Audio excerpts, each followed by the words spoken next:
مولا مجھے اور کوئی حساب نہیں آتا، مجھے یہ نہیں پتا میرے جرم کتنے ہیں، مجھے ایک حساب آتا ہے کہ تیری رحمتوں سے کم ہے۔ مجھے یہ پتا ہے بہت زیادہ ہے، میں مانتا ہوں بڑی خطائیں ہیں، بڑے جرم ہیں، مگر ایک حساب ضرور آتا ہے مجھے کہ جتنے بھی گناہ ہیں تیری رحمتوں سے کم ہیں۔ میرے جرم اس سے زائد نہ مجھے حساب آئے نہ مجھے شمار آئے۔ مولا اور کوئی کاؤنٹنگ نہیں آتی مجھے، ایک کاؤنٹنگ پتا ہے کہ جتنا تو بڑا رحیم ہے نا، تیری رحمت جتنی بڑی ہے اس کے مقابلے میں میرے گناہ کچھ نہیں۔ اسی کریم سے بھروسہ ہے، اسی رحمان سے بھروسہ ہے۔ بس درود پاک کی کثرت کیجئے، اللہ سے سچی محبت کیجئے، توبہ کیجئے۔ وہ بڑا کریم ہے، وہ رحمان ہے، جو وہ کروڑوں کو بخش رہا ہے تو مجھ جیسے گناہگار کو بخشنا اس کی رحمت کے لیے کیا مشکل ہے۔ اللہ ہم سب کی بخشش فرمائے۔ نیت کر لیں کہ بس انشاءاللہ آج کے بعد درود پاک کی کثرت کریں گے انشاءاللہ۔ آئیے مل کر محبت کے ساتھ باآواز بلند درود پاک پڑھ لیں۔ صلو علی الحبیب صلی اللہ تعالی علی محمد صلی اللہ علیہ وسلم۔ حضرت عمر فاروق رضی اللہ تعالیٰ کے دور مبارک میں ایک نوجوان تھا، بڑا متقی تھا، بڑا پرہیزگار تھا۔ لوگ اس کی نوجوان کی عبادت دیکھ کر حیران ہو جاتے تھے۔ وہ نوجوان جب عشاء پڑھ کے گھر کی طرف جاتا تھا نا تو راستے میں اسے خوبصورت عورت اپنی طرف بلاتی تھی۔ وہ بڑی نیک طبیعت کا مالک تھا، اس کی طرف توجہ نہیں کرتا تھا اور نکل جاتا تھا۔ ایک دن جب وہ گزرا تو عورت نے اس کو پھر بلایا۔ اب انسان تھا، شیطان نے اس پر حملہ کیا، وہ بھی اس کی طرف مائل ہو گیا، مگر جیسی عورت کے قریب ہوا نا تو اسے اللہ کریم کا یہ فرمان یاد آیا، ان الذین اتقوا اذا مسهم طائف من الشیطان تذکروا فاذا هم مبصرون۔ بے شک پرہیزگاروں کو جب شیطان کی طرف سے کوئی خیال آتا ہے تو وہ فوراً حکم خدا یاد کرتے ہیں، پھر اسی وقت ان کی آنکھیں کھل جاتی ہیں۔ اس آیت کریمہ کے یاد آتے ہی اس کے دل پر ایسا اللہ کے خوف کا غلبہ پیدا ہوا کہ خوف الہی سے کانپتے کانپتے وہ بے ہوش ہو گیا۔ جب بڑی دیر ہو گئی گھر نہیں پہنچا تو اس کا بوڑھا باپ ڈھونڈنے نکلا تو دیکھا کہ نوجوان تو راستے میں بے ہوش پڑا ہوا ہے۔ اس کو اٹھایا، اپنے گھر لایا۔ اس کو جب ہوش آیا تو اس نے پھر اپنے والد کو واقعہ سنایا۔ واقعہ سناتے سناتے پھر اسے آیت کریمہ یاد آئی، پھر وہ آیت کریمہ اس نے پڑھی تو اس کی زوردار چیخ نکلی اور اس کا دم ہی نکل گیا۔ حضرت عمر فاروق رضی اللہ تعالیٰ کو اس نوجوان کے بارے میں پتہ چلا کہ ایسا نوجوان اتنا خوف خدا والا، اور اللہ کے خوف سے اس کا انتقال ہو گیا۔ آپ اس کی قبر پر آئے اور یہ آیت کریمہ پڑھی، وَلِمَنْ خَافَ مَقَامَ رَبِّهِ جَنَّتَانِ، جو اپنے رب کے حضور کھڑے ہونے سے ڈرے اس کے لیے 2 جنتیں ہیں۔ حضرت عمر فاروق جب یہ آیت پڑھی نا تو قبر میں سے اس نوجوان نے جواب دیا، اے امیر المومنین، میرے رب نے بے شک مجھے 2 جنتیں عطا فرما دی ہیں۔ ہاں، جب رب بخشنے پہ آتا ہے نا تو کریم ہی جو ٹھہرا تو کرم کے کیا ٹھکانے، تو نوازنے پہ آئے تو نواز دے زمانے۔ بات یہ ہے کہ اللہ سے دوستی بندہ کر لے، اللہ کا خوف تو دل میں رکھے نا۔ چھپ چھپ کر گناہ ہو رہے ہیں، اللہ کو ناراض کیا جا رہا ہے، موج مستی ہو رہی ہے، اللہ کی بارگاہ میں پیش ہونے کی فکر ہی نہیں ہے، یہ نہ کرو۔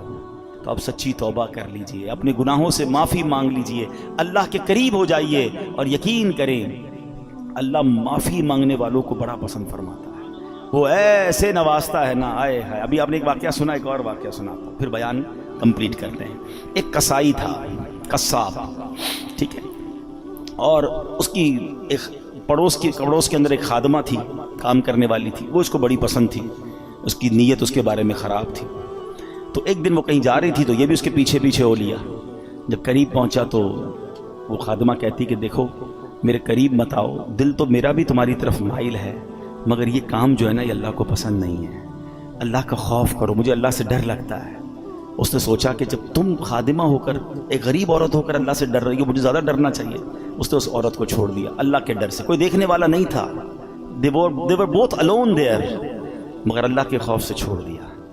لیکن اب جب واپس آنے لگا نا تو راستے میں بڑی گرمی تھی، پانی دور دور تک نہیں تھا، پیاس سے نڈھال ہو گیا، اس سے مرنے کے قریب ہو گیا۔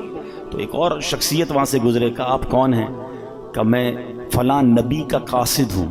ایک نبی علیہ السلام کے ساتھ رہتے تھے اور ان کے قاصد تھے، پیغام پہنچاتے تھے، وہ بھی پیاسے تھے۔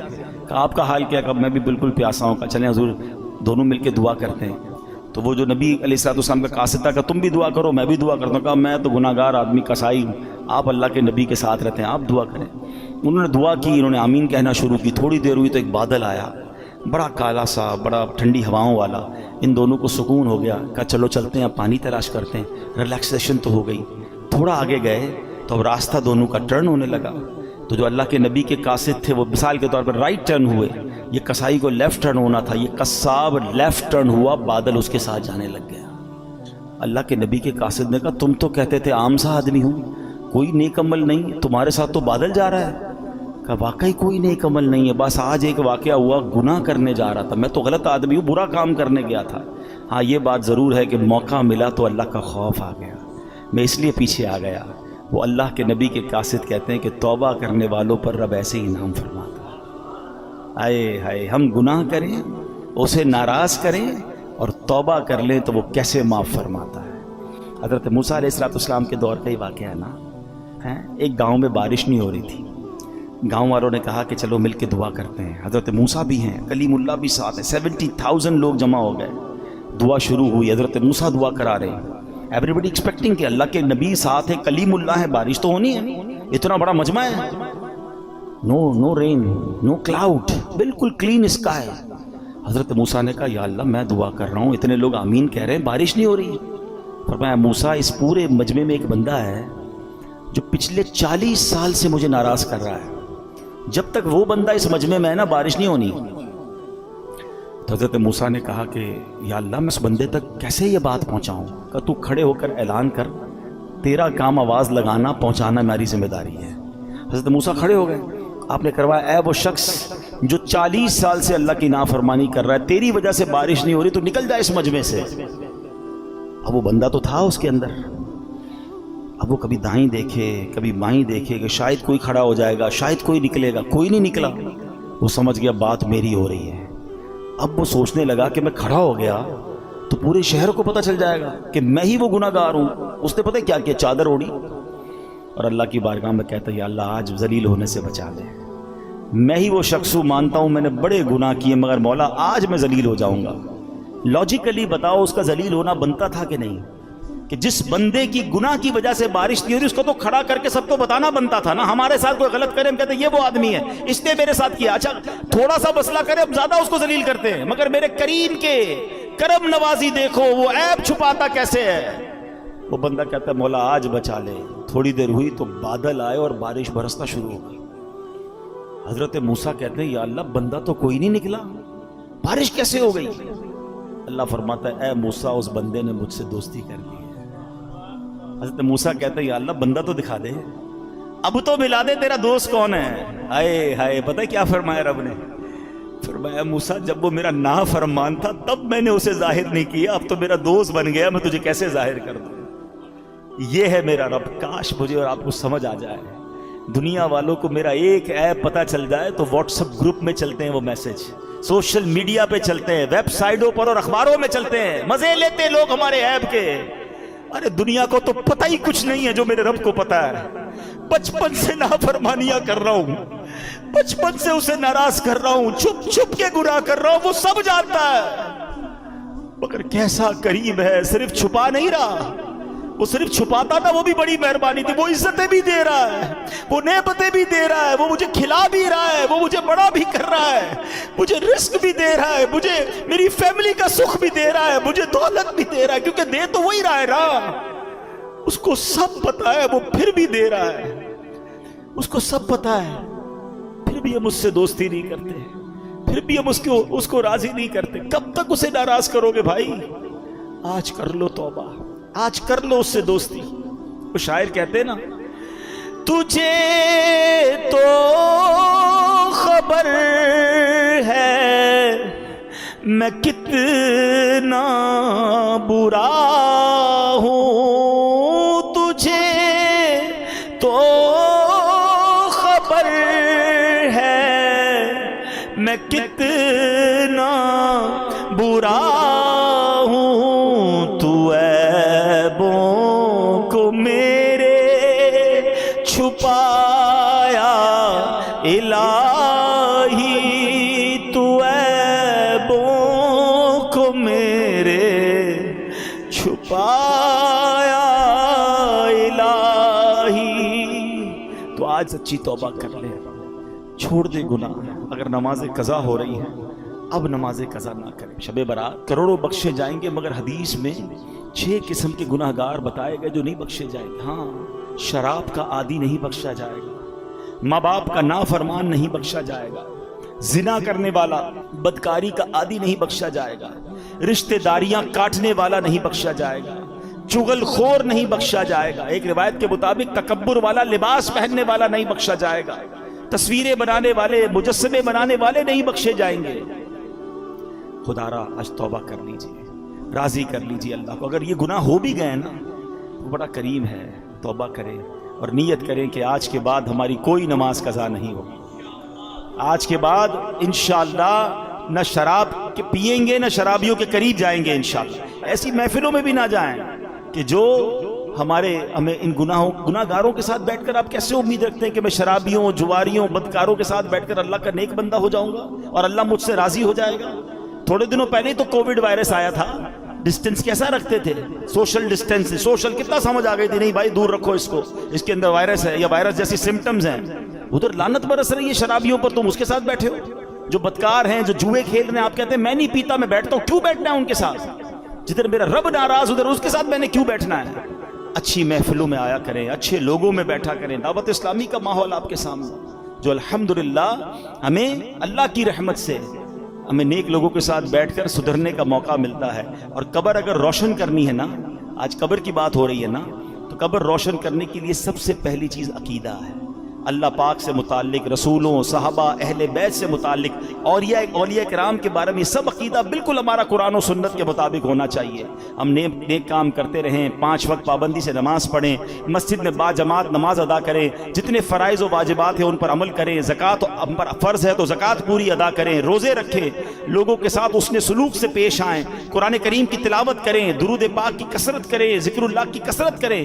انشاءاللہ یہ سارے کام قبر روشن کرنے والے کام ہیں. اور سبحان اللہ ایک اور بڑا پیارا عمل ہے، حدیث پاک میں آیا ان الصدقہ لتطفئ علی اہلھا حر القبور. بے شک صدقہ کرنے والوں کو صدقہ قبر کی گرمی سے بچاتا ہے. وانما یستظل المؤمن یوم القیامۃ فی ظل صدقاتہ. اور بلا شبہ مسلمان قیامت کے دن اپنے صدقے کے سائے میں ہوگا. خوب صدقہ و خیرات کرنا چاہیے. حدیث پاک میں آتا ہے صدقہ برائیوں کے 70 دروازوں کو بند کرتا ہے. صدقہ دینے والا قیامت کے دن اپنے صدقے کے سائے میں ہوگا. صدقہ گناہوں کو ایسے مٹا دیتا ہے جیسے آگ پانی کو بجھا دیتا ہے. تو ان مہینوں میں اللہ کی راہ میں خرچ کریں، اپنے غریب مسلمانوں پر خرچ کریں، اپنے رشتہ داروں پر خرچ کریں، اپنے ملازمین پر ذرا تھوڑی سی آسانی کریں. اچھا ہم ایک بڑا جملہ آج کہنے لگ گئے ہیں، بھائی مشکل ہو تو مجھ سے مانگ لینا، چاہیے ہو تو مجھے بتا دینا. سفید پوش آدمی بتائے گا نہیں آپ کو. میں آپ کو ایک فارمولہ بتا دیتا ہوں، ویسے آپ کو بھی پتا ہے لیکن شاید وہ سمجھنے کے لیے لوگ تیار نہیں ہیں. جس کی بھی اس وقت 40-50 ہزار سے کم آمدنی ہے نا، وہ بیچارہ ہینڈ ٹو ماؤتھ ہی ہے. وہ نہ بھی بتائے تو آپ اس کو دے دیں، اس کو ضرورت ہے. یعنی ہم کیوں یہ کہتے ہیں کوئی مجھے مانگے تب میں دوں گا؟ مانگنے پر مجبور کر رہے ہیں آپ کو، اور مجھے رب بن مانگے نہیں دے رہا. آپ یہ بنو نا. اب ہم سحری افطاریاں بہت سارے لوگ مسجدوں میں کراتے ہیں، میں کہتا ہوں کرانا چاہیے، لیکن آپ سوچیں مسجد میں نمازی پھر بھی سحری افطاری میں بہت اچھا کھا لیتے ہیں. کئی ہماری بہنیں مسجد میں تو نہیں آ سکتی نا، ان کے گھر میں کیا بنتا ہوگا؟ آپ گھروں میں پہنچانے کی عادت بنائیں. گھروں روڈوں پہ سحری افطاری ہو رہی ہے ٹھیک ہے، لیکن اس سے زیادہ ضروری ہے کہ آپ بغیر بتائے کسی کے دروازے پر آپ کے، میں کہتا ہوں ڈھونڈنے کی بھی ضرورت نہیں ہے. آپ کے اپنے ملازمین دیکھ لو یار، آپ کے اپنے رشتہ دار دیکھ لو، اپنے پڑوسی دیکھ لو. 40,000 سے جس کا اسکیل 50,000 سے نیچے ہے نا، آپ اس کو راشن بھیجو گے وہ خوشی خوشی رکھ لے گا. یہ پچھلے دنوں کی بات ہے، ایک بھائی بتا رہے تھے ہم راشن بانٹ رہے تھے تو ایک بندہ آیا اور اس راشن بانٹنے والے کو کہتا ہے میں اپنے داماد کے ساتھ آیا ہوں اس لیے ابھی تو میں آپ سے راشن نہیں مانگ رہا، میں تھوڑی دیر بعد آؤں گا تو مجھے دے دینا. اور اس نے دیکھا کہ وہ چھوٹی کون سی گاڑی ہوتی ہے FX، بولے اس گاڑی میں آیا تھا حالانکہ، مگر اس کو بھی راشن کی ضرورت تھی. سب لوگ ہینڈ ٹو ماؤتھ چل رہے ہیں کہ غریب آدمی کے پاس فروٹ لینے کے پیسے نہیں ہیں. ہم میں سے کئی لوگ ہیں جن کے گھر میں روز فروٹ آتا ہے، شاید روز گوشت اور چکن بنتا ہے. ہمیں تو شاید گوشت اور چکن کا دام بھی نہیں پتا، ہم میں سے کئی لوگ وہ ہیں.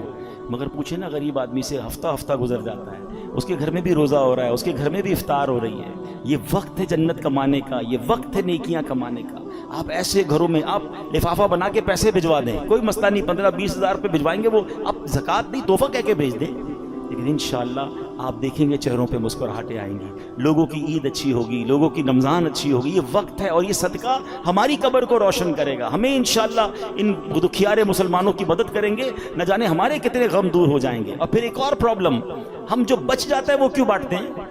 کھانا بچ گیا تو غریب کو دے دیں. اس بار ایک پلان کیجئے گا، آپ بے شک 100 آدمی کو افطار نہ کرائیں. آپ اپنے گھر میں جو افطار کرتے ہیں نا، سب سے پہلے آپ کی افطار سے پہلے افطار نکالیں اور وہ اپنے ملازم کو دیں. وہی افطار وہ پہلے کھائے، آپ کے ساتھ یا تو بیٹھ کے کھائے یا کم از کم وہ تو کھائے جو آپ کھا رہے ہیں. ہم جو بچتا ہے وہ اس کو کھلاتے ہیں، جو پھینکنے کا ہوتا ہے وہ کپڑا دیتے. نہیں، اللہ ہمیں کیسا دے رہا ہے اور ہم اللہ کی راہ میں کیسا دے رہے ہیں. 4 پارے کی پہلی آیت ہے، لن تنالوا البر حتى تنفقوا مما تحبون. تم اس وقت تک بھلائی کو نہیں پہنچ سکتے جب تک اپنی پیاری چیز اللہ کی راہ میں خرچ نہ کرو. بیسٹ دو، بہترین دو. ایک بزرگ تھے، ان کو اچھا بھروسہ بھی بڑا تھا، یہ اللہ کرے وہ بلیف بھی ہمیں مل جائے. وہ کہتے ہیں کہ ان کے گھر میں کوئی فقیر آیا پیسے لینے کے لیے، تو اپنی زوجہ کو کہا کہ کچھ ہے؟ تو اس نے کہا 4 انڈے ہیں، صرف کھانے کے لیے 4 ہی انڈے ہیں، 4 دے دو. 4 دے دیے. جب 4 دے دیے تو کہا تھوڑی دیر میں انشاءاللہ آ جائیں گے. اتنا بھروسہ تھا. تھوڑی دیر ہوئی تو دروازہ کھٹکھٹایا گیا. ایک بندہ آیا، ایک ٹوکری دے کر گیا. زوجہ سے کہا ذرا دیکھو کیا ہے. کہا کسی آپ کے دوست نے تحفہ بھجوایا ہے. کہا کیا ہے؟ کہا انڈے ہی ہیں. کہا چیک کرو کتنے. کہا 30 ہے. کہا 30 کس حساب سے آئے؟ دیے تو 4 تھے، ایک کے 10 آنے چاہیے. لیول آف بلیف، عقیدہ کتنا مضبوط تھا. 40 آنے چاہیے. کتنے ہیں؟ کہا 30 ہیں. دوبارہ گنو. کہتی حضور ہیں تو 40 مگر 10 ٹوٹے ہوئے ہیں. 30 پورے ہیں، 10 ٹوٹے ہوئے ہیں. کہا سچ سچ بتاؤ جو تم نے 4 دیے تھے اس کی کنڈیشن کیا تھی؟ کہا حضور ہم نے بھی جو 4 دیے تھے نا، 3 پورے تھے، 1 ٹوٹا ہوا تھا. بات آئی سمجھ؟ پورے دو گے پورے ملیں گے، ٹوٹے دو گے ٹوٹے ملیں گے. اب سمجھ جاؤ دیتے کیا ہو. بچا ہوا پھینکنے والا وہ اللہ کی راہ میں دینا ہے. پھر کیا ایکسپیکٹ کرو گے؟ ارے دو نا دل کھول کے بہترین، سب سے اچھا اللہ کی راہ میں دو. دوبارہ جملہ یاد کر لو، پورے دو گے پورے ملیں گے، ٹوٹے دو گے ٹوٹے. ہم تو جو بچتا ہے وہ اللہ کی راہ میں دینا ہے. بلکہ اتنا پتہ نہیں دنیا سے محبت اتنی ہو گئی ہے. ابھی اگر مسجد کے لیے اعلان ہو نا چندہ دیں، چلو سخاوت کا آج ذہن بن بھی گیا بھائی 100 روپے دینے، 500 روپے دینے. پرس نکالا، 2 100 کے نوٹ ہیں، ایک کڑک والا ایک پرانا پھٹنے والا. سچ بتاؤ مسجد کے ڈبے میں کون سا ڈالتے ہیں؟ کیوں؟ پرانا نیا والا 102 کا نہیں ہے، وہ بھی 100 کا ہے. اللہ کی راہ میں دینا نا، وہ یار یہ والا دے دو یار، یہ نکالو. کمال ہے یار. اپنے بچے کے لیے برانڈڈ چیز لینی ہے، اللہ کی راہ میں پھینکنے والی چیز لینی ہے. اللہ دل دیکھتا ہے. اللہ کو تھوڑی چاہیے ان چیزوں کی، اللہ کی بارگاہ میں تھوڑی جاتی ہے میری چیزیں. وہ دل دیکھ رہا ہے کہ یہ بندہ جب بھی میری راہ میں خرچ کرتا ہے، جو اس کے کام کا نہیں وہ خرچ کرتا ہے. کہیں ایسا نہ ہو کہ اپنی رحمتوں کو وہ روک لے. جب وہ بے گنے دے رہا ہے، میری اوقات سے بڑھ کر دے رہا ہے، تو بانٹو نا. بھائی زکوٰۃ پوری ہو گئی، بھائی ہم نے حساب کر لیا اب اور نہیں دینے. ارے بھائی نیکی کا کام آیا دے دو، کوئی بات نہیں، اللہ بھی تو دے رہا ہے. زکوٰۃ سے اوپر دینا منع تو نہیں ہے، صدقہ دینا منع تو نہیں ہے، تو خرچ کیا کریں. حضرت وہاب بن منبہ کہتے ہیں کہ حضرت ابراہیم خلیل اللہ علی نبینا علیہ السلام، ٹھیک ہے، یہ اللہ کے خلیل، اللہ کے دوست. اور اللہ اکبر، موضوع میرا آج نہیں ہے لیکن باتیں ذہن میں آتی جا رہی ہیں. میرے بچے بھی ہیں، ینگسٹر بھی ہیں. حضرت ابراہیم علیہ السلام کو ضرور پڑھیں. He is one of the amazing personality of the history of universe. کمال شخصیت ہیں. حضرت ابراہیم کی بہت ساری شانیں ہیں، مگر جو کمال کی بات میں آپ کو بتاؤں کہ چار جو آسمانی مذاہب ہیں نا، ان 4 مذہبوں میں حضرت ابراہیم کا ادب ہے، آپ کا احترام ہے، وہ تمام آپ کو مانتے ہیں. نمبر 1. نمبر 2، آپ ابو الانبیاء ہیں. حضرت ابراہیم کے بعد جتنے نبی آئے وہ سب آپ کی اولاد میں سے، اس لیے آپ کو ابو الانبیاء بھی کہا جاتا ہے. بہرحال اب حضرت ابراہیم علیہ السلام کو حکم ملا کہ رخت سفر باندھیں، دنیا کا سفر کریں اور ہمارے عجائبات دیکھیں، اللہ کی قدرت کے نظارے دیکھیں. تو آپ نے رخت سفر باندھا اور روانہ ہو گئے. تو چلتے چلتے جب آپ ساحل سمندر کے قریب پہنچے تو وہاں آپ کو ایک غلام دکھائی دیا جو بکریاں لیے جا رہا تھا.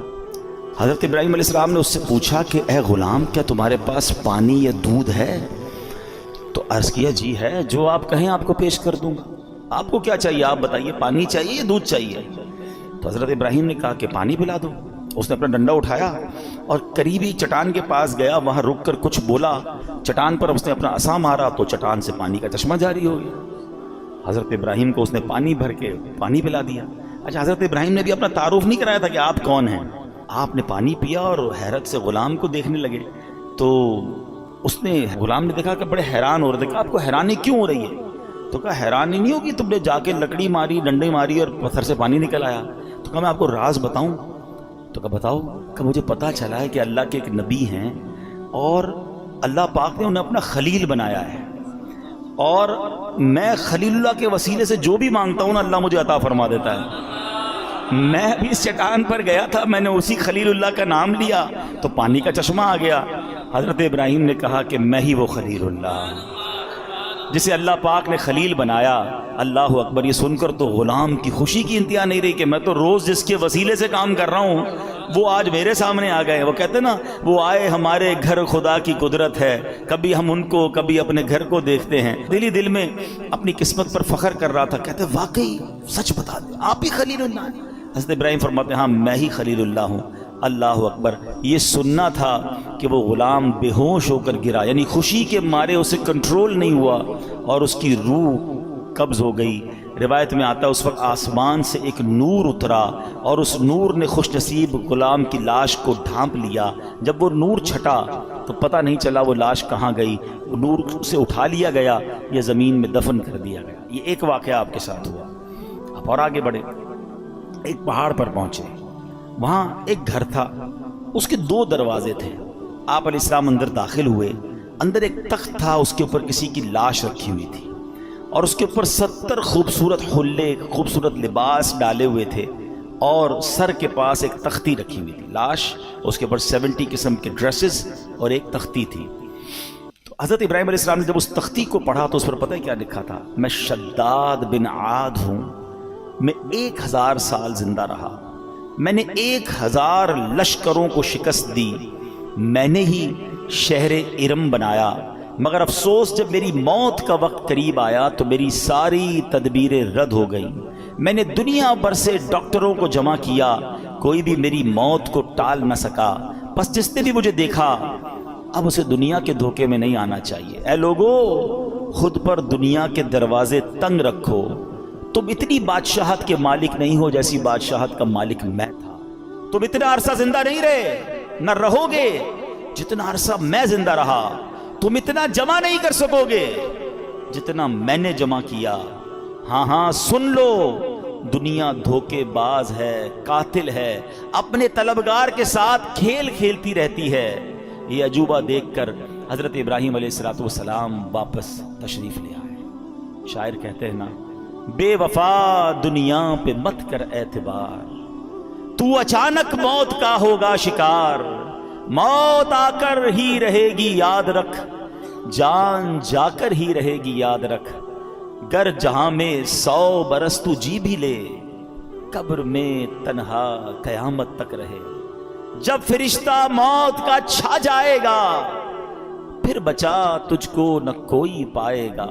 موت آئی پہلوان بھی چل دیے, خوبصورت نوجوان بھی چل دیے. دنیا میں رہ جائے گا یہ دبدبا, زور تیرا خاک میں مل جائے گا. 2 واقعات, اور ان دونوں واقعات میں ہمارے لیے بہت کچھ سیکھنے کو ہے. پہلا خوش نصیب, کیسا غلام تھا, کیسا عقیدہ تھا, کیا اللہ کے نبی سے محبت تھی, اور اس عقیدے کی برکت دیکھیں کہ ان کے وسیلے سے جو مانگتا تھا اللہ عطا فرما دیتا تھا. ایکچولی یہ جو دعائیں ہیں نا, ان دعاؤں میں جو مین چیز ہوتی ہے نا وہ آپ کا بلیف کا اسٹینڈرڈ کتنا ہے, لیول بلیف کیا ہے.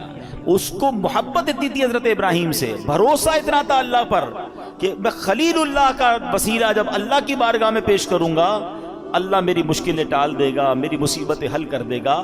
اور ایسا ہی ہوتا تھا. اس سے پتہ چلا کہ حضرت ابراہیم علیہ السلام کی شان بھی کیا ہے, اور اس واقعے سے یہ بھی پتہ چلا کہ اللہ والوں کا وسیلہ بارگاہ الہی میں دینے سے بعض اوقات کام ہو جاتے ہیں, اور اس میں کوئی حرج نہیں ہے. یہ تابعی بزرگ واقعہ بیان کر رہے ہیں, اس سے یہ سیکھنے کو مل رہا ہے کہ اللہ والوں کا وسیلہ پیش کر کے اللہ کی بارگاہ میں دعا مانگیں تو دعائیں قبول ہوتی ہیں۔ بہرحال دوسرا واقعہ جو تھا وہ بڑا ہی عبرت انگیز ہے، ہمارے لائف سٹائل کے حوالے سے وہ بڑا ریلیونٹ ہے۔ شداد کون تھا؟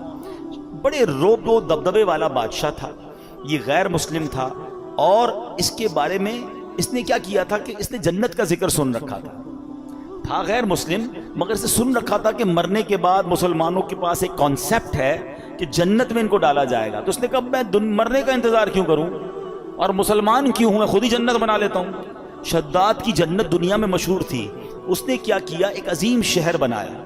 ہم کیا امیجن کرتے ہیں حدیثوں میں نا کہ سونے کی اینٹیں ہوں گی، اس نے لٹرلی سونے کی اینٹوں سے محل بنائے، زبرجد اور یاقوت کے ستون کھڑے کیے، سنگریزوں کی جگہ خوبصورت موتی بچھا دیے، ہر محل کے گرد جواہرات بچھا کر اوپر نہریں جاری کی، طرح طرح کے درخت اگائے، غرض ایسا عظیم شہر بنایا۔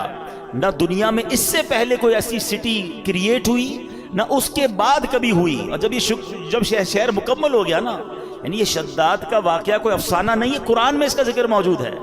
اللہ قرآن میں فرماتا ہے فَصَبَّ عَلَيْهِمْ رَبُّكَ صَوْتَ عَذَابٍ إِنَّ رَبَّكَ لَبِالْمِرْصَادِ، تو ان پر تمہارے رب نے عذاب کا کوڑا برسایا، بے شک تمہارا رب یقیناً دیکھ رہا ہے۔ اللہ اکبر، اتنی دولت، اتنا مال، مگر ہوا کیا کہ شداد اس شہر میں قدم بھی نہیں رکھ سکا۔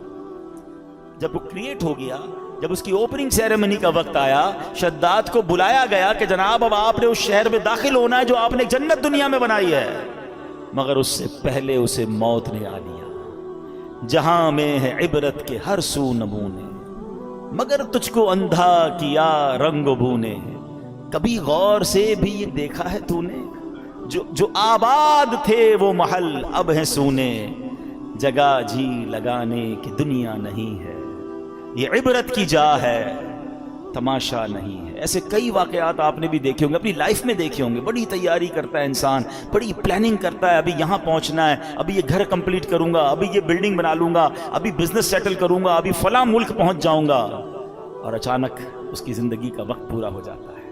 آپ کو پتہ ہے شب برات جو رات ہے، وہ رات کون سی رات ہے کہ اس رات فیصلے ہونے ہیں، اس رات یہ لکھا جانا ہے۔ جی ہاں، روایتوں میں مضمون ملتا ہے کہ یہ وہ رات ہے کہ جس رات یہ ڈیسیشن لیا جائے گا کہ اگلے سال کس نے مرنا ہے۔ یہ وہ رات ہے جس رات فیہا یفرق کل امر حکیم، قرآن کہتا ہے اس رات میں ہر حکمت والا کام بانٹ دیا جاتا ہے۔ نصف شعبان کی جب رات آتی ہے نا، حضرت عطا بن یسار فرماتے ہیں کہ 15th نائٹ آف شعبان جب رات آتی ہے تو حضرت ملک الموت کو ایک چھوٹی کتاب، ایک صحیفہ دیا جاتا ہے، حکم دیا جاتا ہے، اس میں جن کے نام لکھے ہیں ان کی روح اس سال قبض کر لینا۔ یہ ڈیوٹی دے دی جائے گی کہ اس اگلے سال میں کس نے دنیا سے جانا ہے۔ وہ آپ فرماتے ہیں آدمی شادی بیاہ میں مصروف ہوتا ہے، گھر کی تعمیر و ترقی میں لگا ہوتا ہے، جبکہ اس کا نام مردوں کی فہرست میں لکھا جا چکا ہوتا ہے۔ بے وفا دنیا پہ مت کر اعتبار، تو اچانک موت کا ہوگا شکار، موت آ کر ہی رہے گی یاد رکھ، جان جا کر ہی رہے گی یاد رکھ۔ ذرا تھوڑا سا امیجن کرو نا، 2023 شب برات میں ہمارے ساتھ کچھ لوگ تھے جو آج نہیں ہے۔ اٹ مینز ان کا نام اس رات ڈیسائیڈ ہو چکا تھا اور وہ ڈیلیور کر دیا گیا تھا۔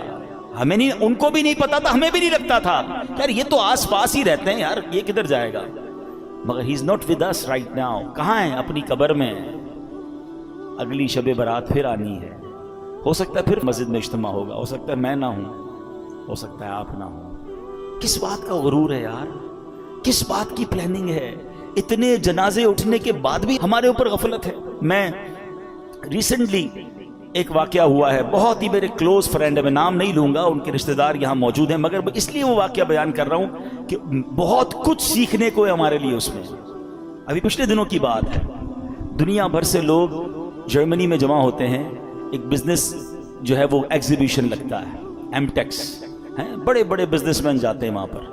اس بار اتفاقاً مجھے بھی جانے کا موقع ملا، ہماری نیت بزنس کی نہیں تھی، ہم الحمدللہ یہ نیت لے کر گئے تھے کہ جب دنیا بھر کے بزنس کمیونٹی کے لوگ جمع ہو رہے ہیں تو کیوں نہ ہم، ویسے ہی جرمنی میں دعوت اسلامی کا بڑا کام ہے، تو ہم نے سوچا کہ ہم اپنا دعوت اسلامی کا کام بھی دیکھ لیں گے اور اس ایگزیبیشن میں جا کر بھی اسلام کی دعوت، نیکی کی دعوت اور لوگوں کو اللہ رسول کی بات پہنچائیں گے۔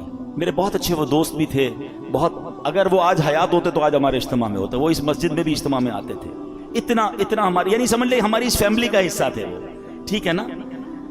کیا ہوا اب دیکھیں، مطلب کہاں موت آ سکتی ہے، کیسے موت آ سکتی ہے، اب ذرا سمجھیے گا۔ اچھا میں اور آپ آج تک جب بھی جہاز میں بیٹھے ہیں ہمیں ایک ہی ٹینشن ہوتی ہے، جہاز گر نہ جائے، ایسا ہی ہے نا، سیٹ بیلٹ باندھ لیں، جہاز جب ببل کرتا ہے تو ہمیں گھبراہٹ ہوتی ہے کہ یار جہاز کریش ہو گیا تو مر جائیں گے۔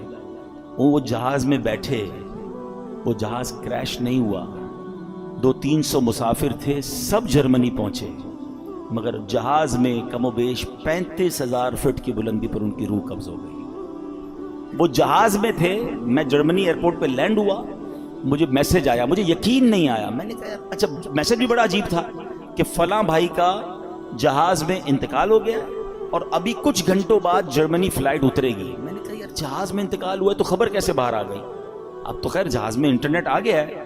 اب میں نے ان کے رشتہ داروں کو تلاش کرنا شروع کیا، ان کے کچھ رشتہ دار بھی جرمنی میں تھے، میں نے ان کو فون کیا، میں بھی ایئرپورٹ پہ ہی ہوں، جرمنی فرینکفرٹ ایئرپورٹ پہ ہی تھا، جہاز سے اترا، مجھے میسج آیا، مجھے یقین نہیں آیا کیونکہ مجھے یہ پتا تھا کہ یہ سارے آ رہے ہیں جرمنی۔ ان کے رشتہ دار کو کال کیا، وہ کہتے ہیں ہمارے پاس بھی خبر آئی ہے اور جہاز سے ہی آئی ہے، لیکن ہم خود بھی شش و پنج میں ہیں کہ واقعی ایسا ہو گیا۔ تو میں نے کہا جہاز سے کیسے آ گئی؟ کہا ان کے کچھ دوست ساتھ تھے، انٹرنیٹ انہیں ملا، انہوں نے فوراً میسج کیا، اور اچھا اب فلائٹ کب لینڈ ہوگی؟ تو کہا فلائٹ ابھی 5 گھنٹے باقی ہیں یا 4 گھنٹے باقی ہیں۔ میں بھی انتظار کرتا رہا، بار بار ہم فون پہ رابطے میں رہے، اور جیسے ہی جہاز لینڈ ہوا تو یہ خبر پکی تھی کہ دبئی سے جب جہاز اڑا کچھ گھنٹے، 1 یا 2 گھنٹے بعد ان کی طبیعت بگڑی، جہاز میں جو بھی فرسٹ ایڈ دیا جا سکتا تھا دینے کی کوشش کی گئی، مگر ان کا وقت پورا ہو گیا۔ نماز پڑھ کر دبئی ایئرپورٹ پہ بتایا، انہوں نے وضو کیا، اسلامی اپنے دوستوں کو کہا چلو یار نماز پڑھ لیں، انہوں نے نماز پڑھی، ماشاءاللہ نیک آدمی تھے، نمازی آدمی تھے، ہماری محفل و اجتماعات میں آتے تھے، اور جہاز کے اندر ان کا انتقال ہو۔ اللہ پاک ان کی مغفرت فرمائے، ان کے درجات بلند فرمائے، جنت الفردوس میں اعلیٰ مقام عطا فرمائے۔ بہرحال الحمدللہ وہاں دعوت اسلامی کا نیٹ ورک تھا، وہاں پر ان کو ماشاءاللہ غسل بھی سنت کے مطابق دیا گیا، اللہ کی رحمت سے نگران شورا وہاں موجود تھے، انہوں نے جنازہ پڑھایا، دنیا بھر کے بزنس کمیونٹی کے لوگوں نے جنازے میں شرکت، دعوت اسلامی کا مرکز فرینکفرٹ فیضان مدینہ میں یہ سب ہوا۔ مطلب یوں دیکھا جائے تو آخری جو فیونرل تھا یا آخری جو ان کے جو رسمیں تھی وہ تو بہترین ہو گئی، لیکن ہم سب کو وہ ایک پیغام دے کر گئے، جگہ جی لگانے کی دنیا نہیں ہے، یہ عبرت کی جا ہے تماشا نہیں۔ اب بھی اگر مجھے اور آپ کو احساس نہیں ہوگا کہ میں کبھی بھی مر سکتا ہوں، یعنی پلان اتنے سارے کرنے والا کیوں نہیں سوچتا آگاہ اپنی موت سے کوئی بشر نہیں، سامان 100 برس کا ہے پل کی خبر۔ آپ میں سے بہت سارے لوگ قبرستان گئے ہوں گے، جانا چاہیے، شب برات سنت ہے قبرستان، رشتہ داروں کی قبریں ہوتی ہیں، مرحومین کی قبریں ہیں، جانا چاہیے، فاتحہ پڑھنی چاہیے، لیکن 2 باتیں قبرستان کے حوالے سے بھی عرض کر دوں۔ قبرستان جب بھی جائیں، اگر آپ کی کسی ریلیٹیو کی قبر ہے اور وہ قبر ایسی جگہ پر ہے کہ جہاں آپ کو کئی قبریں پھلانگ کر پیر رکھ کے وہاں جانا پڑے گا تو پھر نہ جائیں، کیونکہ قبر پر پیر رکھنا ناجائز ہے، بلکہ ایسے راستے پر چلنا جس کے بارے میں یہ گمان ہو کہ یہاں پہلے قبریں تھیں اب راستہ بنایا گیا، وہاں بھی چلنا حرام ہے، تو نہ جائیں، ٹھیک ہے؟ آپ باہر ہو کے فاتحہ پڑھ لیں، انشاءاللہ آپ کی حاضری ہو جائے گی۔ السلام علیکم یا اہل القبور یغفر اللہ لنا ولکم وانتم سلفنا ونحن بالاثر، بڑی پیاری دعا ہے، اس دعا کا معنی بھی بڑا عبرت والا ہے۔ بات پتہ کیا ہے، ہم دعائیں پڑھتے ہیں اس کا معنی نہیں پتا ہوتا، اگر صرف اس ایک دعا کو سمجھ جاؤ نا تو جو میں بیان کر رہا ہوں آپ کو سمجھ آ جائے گا۔ دعا کیا ہے یاد بھی ہوگی آپ کو، السلام علیکم یا اہل القبوری، کیا معنی ہے؟ اے قبر والوں تم پر سلام ہو، یغفر اللہ لنا ولکم، اللہ تمہاری اور ہماری مغفرت فرمائے، وانتم سلفنا ونحن بالاثر، تم پہلے چلے گئے ہمیں پیچھے آنا ہے۔ یہ پیغام ہے اس دعا میں کہ قبریں دیکھ کر یاد کرو کہ یہ چلے گئے اب تم نے جانا ہے۔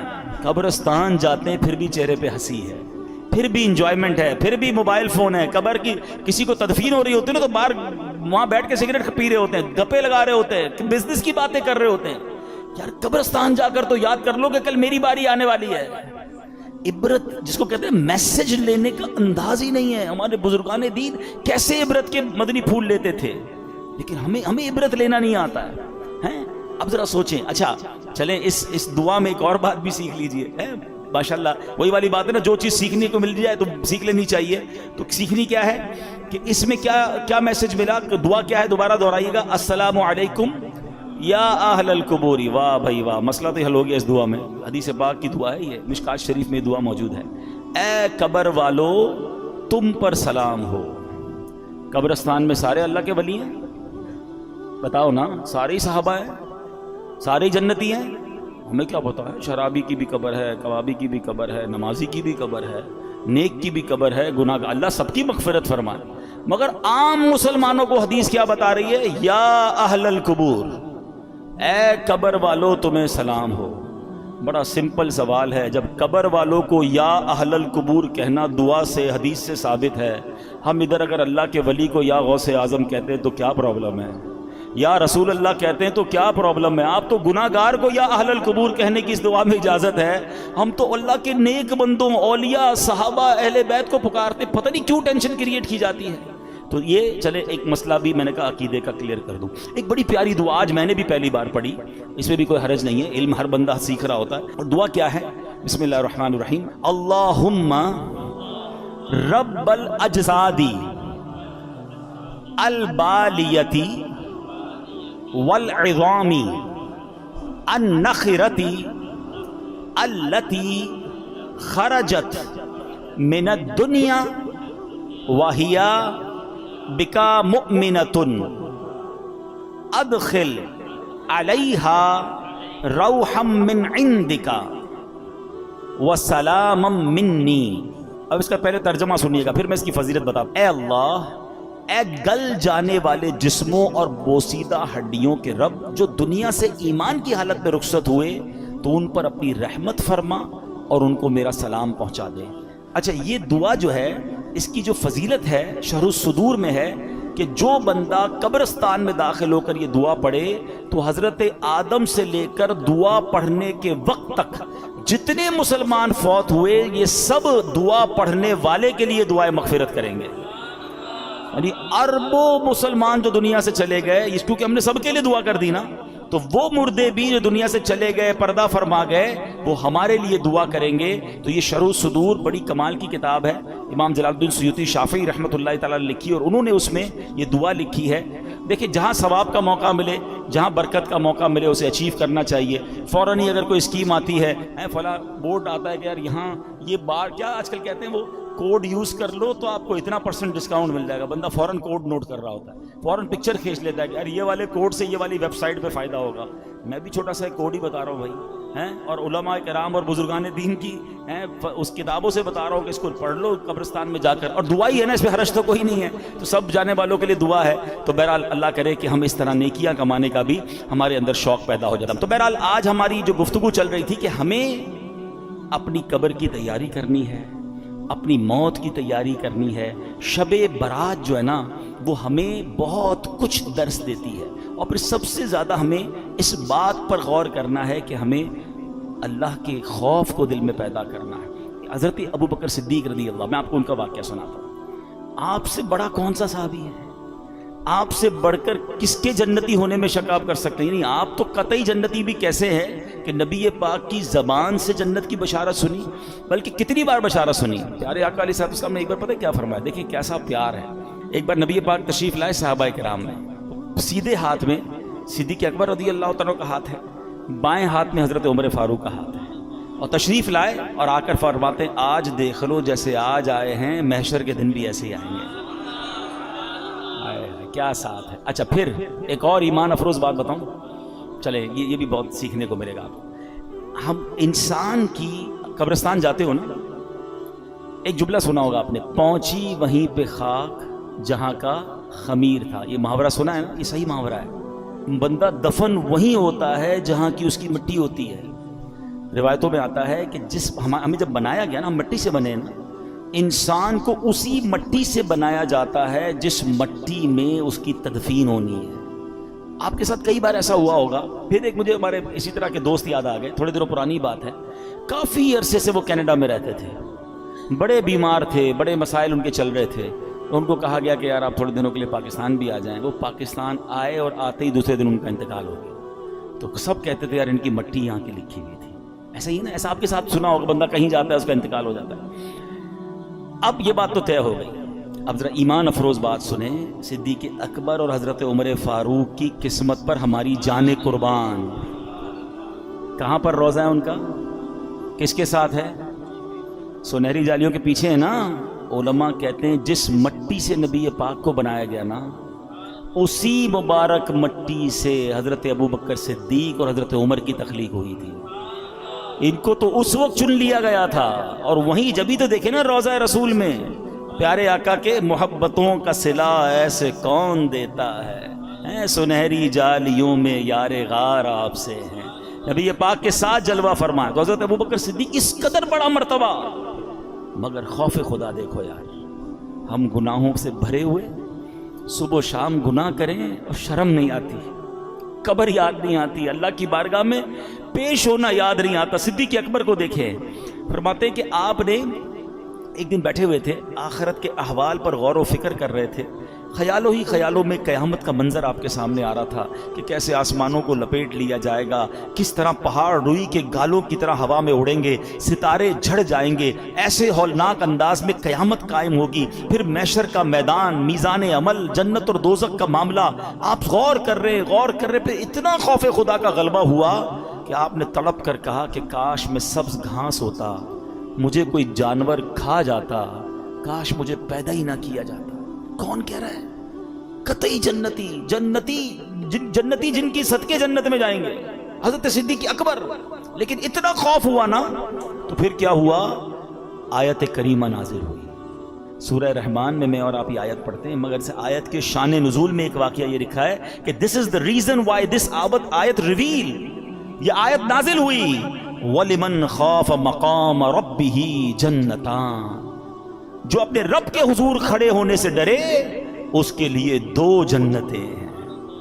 یہ جو خوف ہے نا, یہ جو فیئر ہے, یہ جو ڈر ہے, یہ بڑے کام کروا دیتا ہے. سچی توبہ کدھر پہنچا دیتی ہے. کتنا بڑا انعام دیا کہ صدیق اکبر رضی اللہ عنہ کا جو یہ خوف تھا جس کی وجہ سے یہ آیت نازل ہوئی, فرمایا آپ کا مقام یہ ہے کہ آپ کے لیے 2 جنتیں ہیں. رب نے گویا یہ قرآن میں پیغام دے دیا کہ جو اللہ کی بارگاہ پہ کھڑے ہونے سے ڈرے اس کے لیے 2 جنتیں ہیں. اللہ پاک ہمیں عمل کرنے کی توفیق عطا فرمائے. رب کریم ہم سب کی مغفرت فرمائے, ہمارے گناہوں کو معاف فرمائے, ہمارے ماں باپ کو بخش دے. بس اللہ سے یہ دعا ہے ہمیں درازی عمر بالخیر عطا کر دے, ہمارے رزق میں برکت عطا فرما. آمین بجاہ النبی الامین صلی اللہ تعالی علیہ وسلم.